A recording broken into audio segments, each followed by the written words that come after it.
Ôi bi tịch nhiệm màu khốn xanh, chúng con xin cúi đầu kính thờ. Mọi nghi thức xưa nay phải lùi về, để kính nhường phép màu đất thánh này.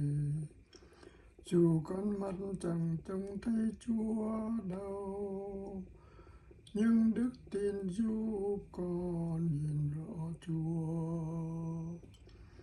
Dâng lên Chúa Cha và con Chúa, hát khen với những lời cảm tạ người, cùng hương khói thơm tho quyện trước tòa, dâng trước tôn nhan cùng Chúa Thánh Thần.